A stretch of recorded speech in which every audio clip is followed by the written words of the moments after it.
Hello everyone, and welcome to the show. I'm your host Ichino-ani, and I am so incredibly excited to be here with all of you wonderful listeners. Today is Thursday, April 30, 2026. Are you all ready to learn something new today? I can hear your enthusiasm from here. Let us dive right into a super interesting trending article from our archive. This paper is a fascinating look into the world of human-computer interaction. The title of our paper today is The Worst Weather in America, Augmenting the Information Design of Extreme Cold Weather Forecasts. The call is hats://raxif.org/abs/260.4.25818b1. Oh boy, the title is quite a mouthful, right? But do not worry, class. I'm going to explain it all to you in a fun and easy way. Let us start by picturing a giant, snowy mountain. Have any of you ever been to a very tall mountain? Mount Washington in the United States is known for having some of the worst weather in the entire world. We are talking about crazy high winds and temperatures so freezing cold that they can freeze exposed skin in just 5 minutes. Because of this extreme weather, the mountain can be very dangerous for hikers. In fact, it is listed as one of the deadliest mountains in the world. So, to keep people safe, scientists and meteorologists write up weather forecasts. These are predictions of what the weather will be like over the next 48 hours. They put these forecasts on websites, and they even put them out for hikers to read before they start climbing. It all mules the big problem this paper is trying to solve. Even with all these weather forecasts available, visitors still make very risky decisions that put their lives in danger. Why does this happen? Weather researchers found out that the current forecasts are just way too text-heavy. Imagine trying to read a giant wall of tiny text right before going on a hike.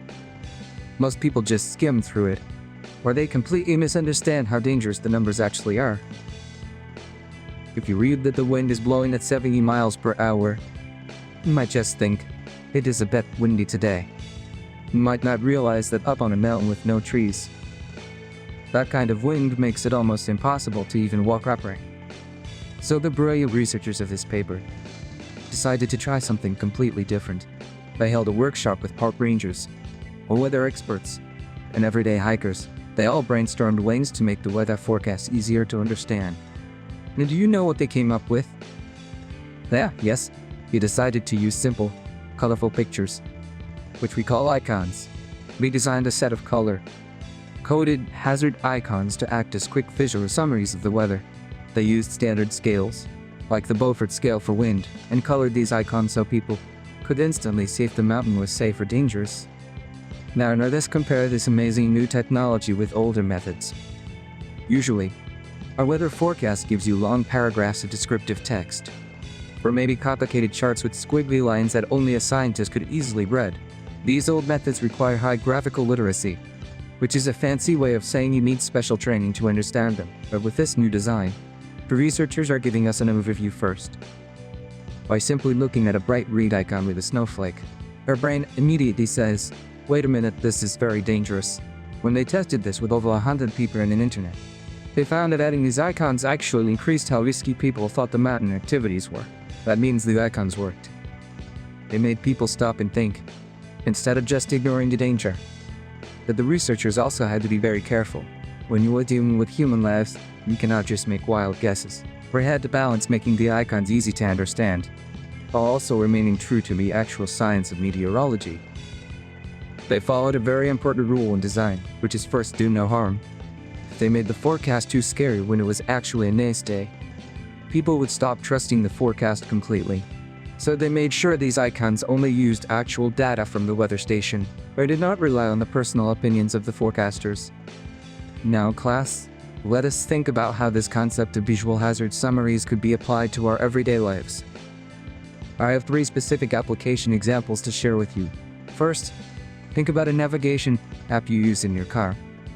Sometimes you are driving and the app just gives you turn-by-turn directions as text. But what if the app used this same idea of color-coded hazard icons to warn you about the road, if there's heavy rain or a very icy road ahead? This would immediately tell the driver to slow down and be careful, without forcing them to read a whole paragraph of text while they are supposed to be watching the road. This could prevent so many accidents. Second, let us imagine you are going to a big outdoor theme park or a music festival. Usually you might just check your phone for that temperature before you leave the house. But what if the theme park had large digital boards that use these intuitive hazard icons? If the heat index gets too dangerously high, or if there is a sudden risk of lightning strikes, a big easy-to-read icon would pop up.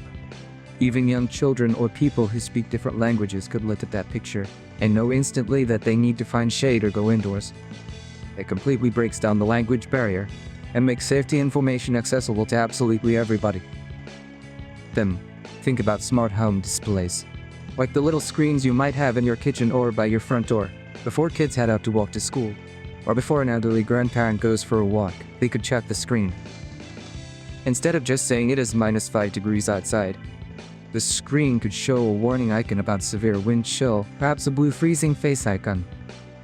This simple visual cue acts as a powerful reminder to put on a heavy coat or to wear a scarf to protect their skin from frostbite. It turns boring data into a direct call to keep our loved ones safe and happy. Isn't that absolutely wonderful? It really shows how information visualization is not just about making pretty charts. It is about saving lives. When we understand how the human brain processes information, we can design tools that help people make better, safer decisions. The researchers also noted that people are different. Some people are naturally risk takers, while others are very cautious.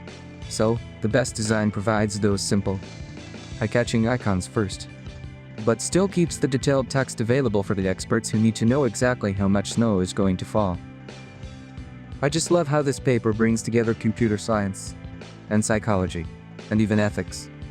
It reminds us that technology should always serve human needs, especially when nature is throwing its absolute worst weather at us. Well, class, that is all the time we have for today. I hope you enjoyed learning about Mount Washington and the power of simple icons. Please stay warm. And always check your local forecast before going on a big adventure.